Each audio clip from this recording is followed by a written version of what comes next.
Well, we already talked a bit about the Coyotes and the vote in Tempe, but there is kind of an impact here when it comes to the Arizona Diamondbacks. It would appear Tempe has voted no on that proposed Coyotes Arena Entertainment District. And we have to wonder when we will hear about the future of the Arizona Diamondbacks and where they are going to play baseball. Could be soon. According to Derek Hall, before the season started, a decision was going to be made in the next 2 months. It was a bit vague because he didn't give a specific time frame. Said like couple of months. Yeah, so right. Who knows what exactly that means? But theoretically, it could be within a couple of weeks. We might not be far away from that point. Right, and you can't help but wonder if this vote tonight was going to play a role in their decision on what they do with the Arizona Diamondbacks team moving forward, right? Obviously, if people are opposed to this plan for the Coyotes, they most likely are going to be also equally opposed to a plan that it would involve giving the Arizona Diamondbacks a new facility, even if they could drop away, much like the Coyotes, that the facility was going to pay for itself. Yes, it would require some tax breaks, right, where the Coyotes, the taxes from the facility would have gone towards paying for it instead of going towards paying like city the city of Tempe, right? But it's also a toxic waste dump right now. It's a landfill right now, or whatever the hell it is. So, but we do know that a decision should be made soon, and it feels almost a little bit more like as we get closer to that decision being made, like the Diamondbacks staying at Chase Field is more and more of a reality, right? Yeah, I think that's that's kind of like the baseline expectation. That's sort of like where you start. And unless something significant happens, unless they get some new investor who's willing to step in and fund a multi-billion-dollar facility, which is really what it would take, then the D-backs are probably staying downtown at Chase Field. I would imagine that they're kind of thinking through what kind of renovations they could make happen at Chase Field in order to make it more of the state-of-the-art facility that they want it to be. We've talked about this in the past. I personally just feel like it just doesn't feel right, Derek. It still has this airplane hangar vibe that I still feel like no matter what renovations you do, it's going to be hard to shake that, just given the nature of the building and how it's constructed. It just is kind of this giant pile of concrete, right? When I hear you say that, there's two things I think of. One, how jaw-dropping it still is to walk into that building with the roof open, right, and the panels open. Like there's still something spectacularly gorgeous about that building opened up, right? Yeah. So part of the renovations could involve the ability to have that roof and those panels open more if you can update.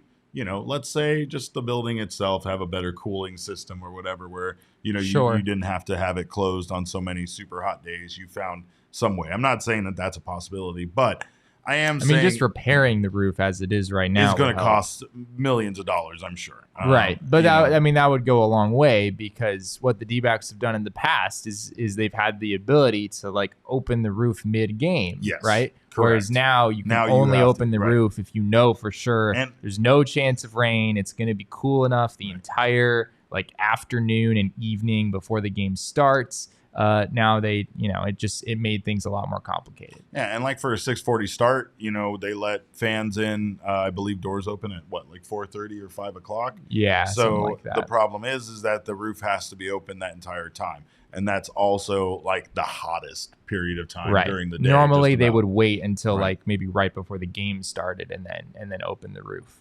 It made things a lot more complicated. At the end of the day, though.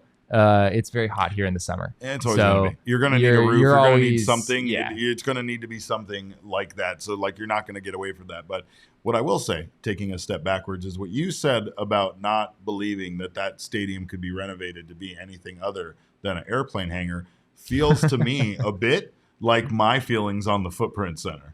I hated what the Footprint Center had become. I don't remember what concert it was. It was a concert I didn't really care to go to much. Like I went with my wife to be a good husband. I think it was like Sia or something like that. You were just angry. The reason why I say that is because when you go to a concert that you're really not into the music that much or the artist that much, you tend to do things like start looking around at stuff or like paying attention to how shitty the sound system is and things like that. Like I felt like for a period of time that building that I had once coveted as a palace of sports and concerts and all where I went for everything, had just become run down and terrible. And like, I literally thought like, they're just gonna have to demolish this whole building and start over, right? And now the Footprint Center is kind of gorgeous inside. Like, I really do enjoy the improvements that they've made. There's still some areas that aren't perfect. It's still not great to sit up in the upper section or whatever, but that's why they probably always be that way. It's always going to be that way, right? Like, they made it so that there are plenty of areas for you to go stand and enjoy watching a basketball game from,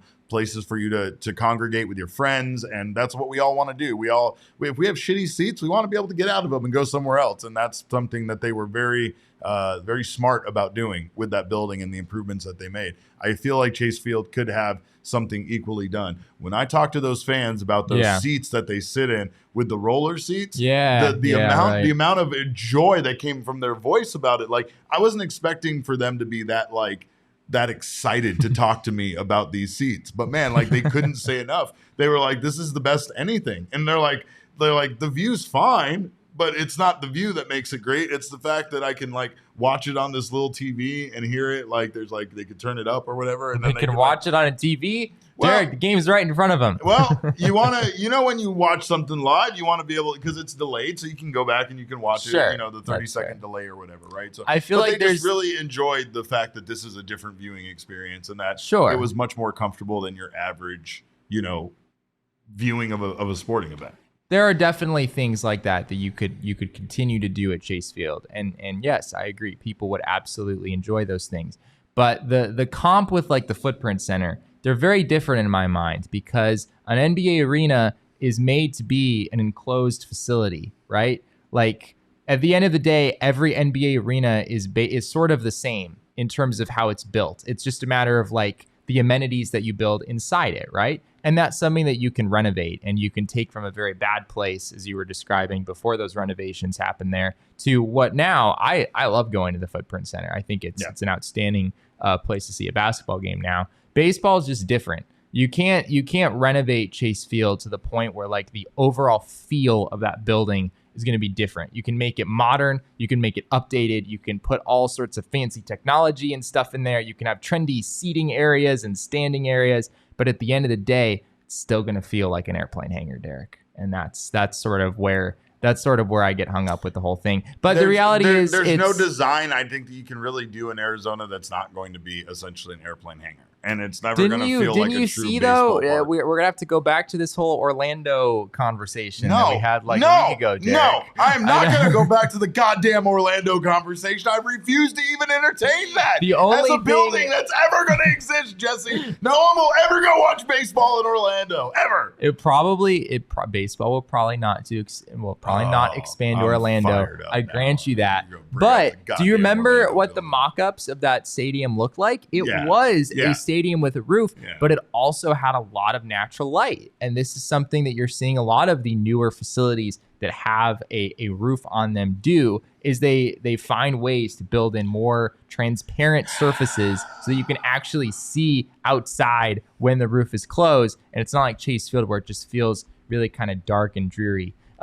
And to be fair, I mean, I know that there's a lot of people out there who still really enjoy going to Chase Field. In no way am I saying it's like a terrible place to go see a baseball game. Oakland A's fans, I know, have it much worse than what it is at Chase Field. The average temperature in Orlando in July is 91 degrees Fahrenheit as a high, Jesse, as a high. It's humid, Derek. It's humid. That's why you just need the stupid windows to keep everything. No, I'm not doing That's this. That's fair. It is different. I'm just saying, if you that building's never going to exist. That building is like one of those 60s sci-fi novels where they had fucking flying cars and shit. It's never going to happen. Derek wants enemies in Orlando so bad. I'm fucking declaring war on the entire town of Orlando. Someone came in our comments defending Orlando. I refuse to even reply to him. I'm not doing it. I'm not doing it with you. Orlando's a terrible city. Nobody should live there. I'm just saying, I think if you had an architect come in and chart out what a new baseball stadium in Arizona would look like, I don't think it would look like Chase Field, right? No, they have come up with better ways of doing this. It's funny you say that, because there were some people at Chase Field, and I have no idea who these people were. They were not baseball fans. I know that for sure. They had like clipboards and stuff, and I think they were like, maybe they were some sort of architects or maybe some sort of, but they were talking, like the one thing I heard them saying, they were like on field and they were like writing stuff down on a clipboard, and they were just like commenting on how big this place was. They were like, God, this place is so big. How many seats does it have again? Like they just kept talking about like how big the place was. And I mean, I think there is something to be said in today's modern day and age of sports, especially with a team that, Derek Hall's right.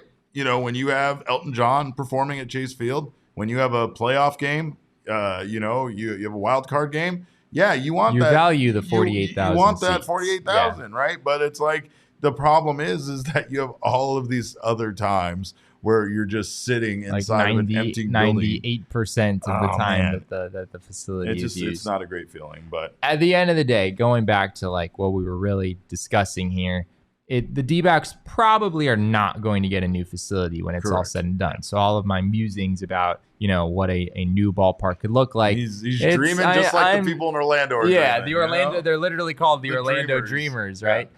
Diamondbacks can't even fix the out-of-town scoreboard, right? It's never getting fixed, folks. I've had people ask me this. It's not getting fixed. From what I've been told, it's covered up now. It's got like advertisements, I think, on it or something.